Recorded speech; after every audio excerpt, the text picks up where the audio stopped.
So I'm just about to start my presentation. Watch carefully.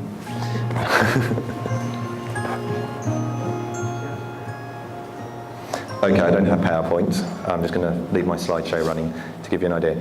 I'm from Gloucestershire College. We did a project called Glossy, and we were in partnership with the National Star College. I'm not actually going to mention them, not because we had an argument, not because we're not friends anymore, but basically the way that we did the project. And there's a lot of stuff about what they did in the Go Mobile publication, which is coming out on... Shortly. Okay. Next couple of days. Next couple of days, right. When we heard about MoLeNET, we saw this as a real opportunity to basically put in the infrastructure for mobile learning in our college. Those of you who know me will know I've been talking about mobile learning for many years. If you went to the GISC online conference in 2006, I did a presentation called Mobile Learning on a VLE. Put it into Google, you'll find it. It's still there. What we wanted to do was put in the infrastructure so that learners could use content and learning activities on their own digital devices. That was the key, and that was our aim. We also purchased some mobile devices as well for trying to see whether there was a difference between learners using their own devices or providing them with devices. The key thing with the infrastructure was what we wanted to do was put in a student wireless network so that anybody with a Wi-Fi capable device, and I mean any Wi-Fi capable device, whether it was a phone, a PSP or whatever, could connect to the internet. We weren't so worried about student kind of services and the VLE and so on because we knew they could go out to the internet and come back in again. So the idea was to have two very separate networks. And here's my piece of advice. If you want to do that, talk to your IT guys and get them to come up with a solution, because they will. If you give them the solution, they won't. Give them the problem. But also, we knew that a lot of people, there was talked earlier about the data contracts and so on. So one of the things that we also wanted to do was put in the infrastructure to allow people to convert content to use on their own digital device. So sometimes it's as simple as a card reader. Now if you're buying card readers, this one for example will do all the phone cards without adapters. So if you've got the, and I have to read this off because I can never remember, micro SD, MMC micro, MT, M2 and all those kind of things.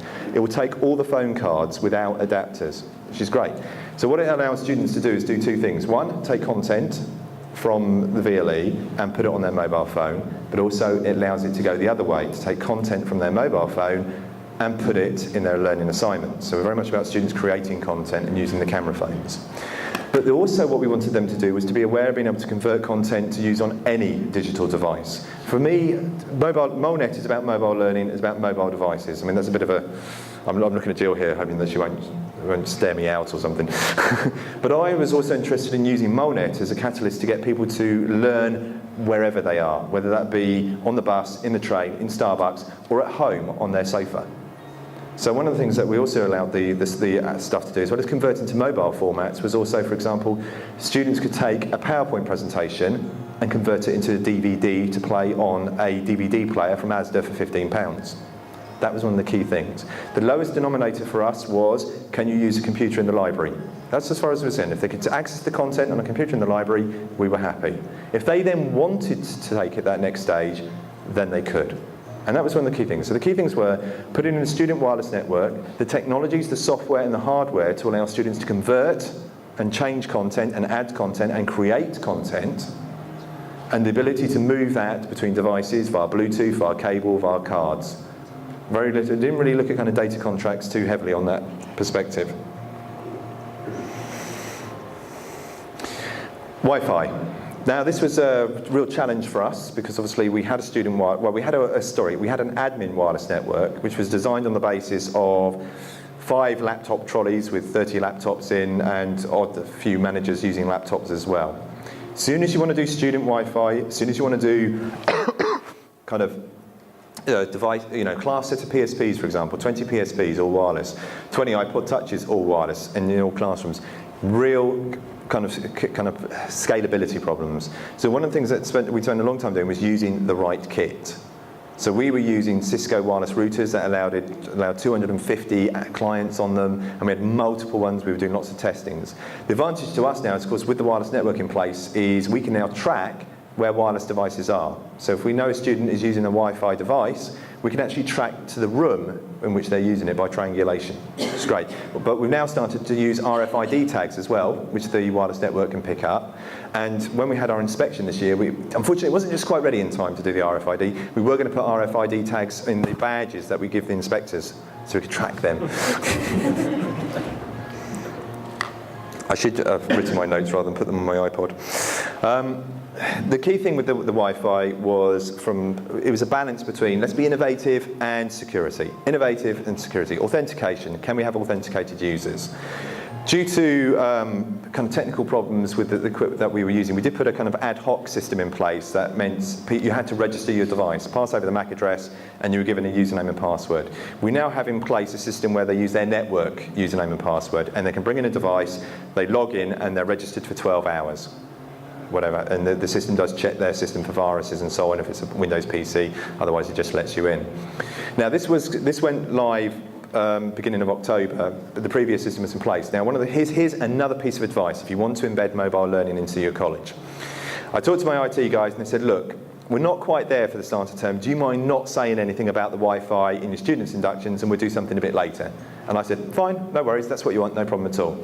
Unbeknown to me, the principal who goes round and does inductions as well, told everyone about the student Wi-Fi.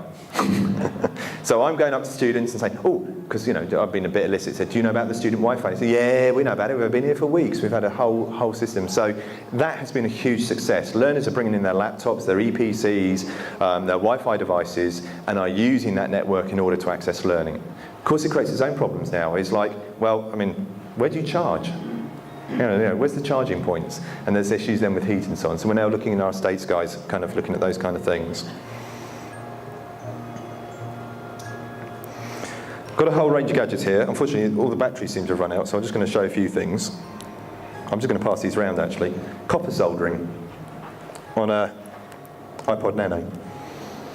Again, one of the things we did was to use video cameras for assessment.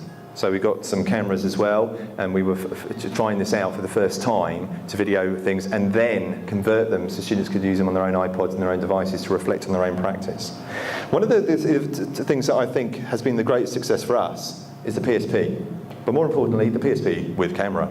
That is what's made a huge difference. This has been used by a whole range of learners in our college. And again, I think which came out in the Tower Hamlets thing, it's the big screen. That's what seems to do it, 4.5-inch screen, because you can review it where you are. But we're using this for sport analysis, we're using it for creating animation.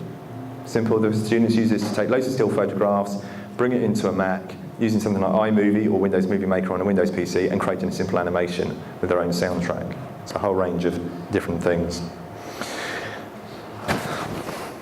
Conscious of time. So what I'll just finish off is, one of the things that, the reason why MoLeNET was a success at Gloucestershire College was partly down to the fact that the culture that we have at the college, and I think that's one of the key things. If you're interested in embedding e-learning into your college, the use of learning technologies, the use of mobile learning, you've got to have the culture willing there, and that means you need to change everybody, and that includes senior management, middle management, teachers, support services, learners. All of them have to be behind this. And I think, Jeff came to our college and people would come in and just talk enthusiastically about what they were doing. We never had staff complaining, I don't have the time, because they were keen about doing it. And it's continuing, it's growing. I mean, I'm getting told off by my vice principal for coming today. Why? Because staff want to come and talk to me about mobile learning. Instead, I'm talking to you. Cheers.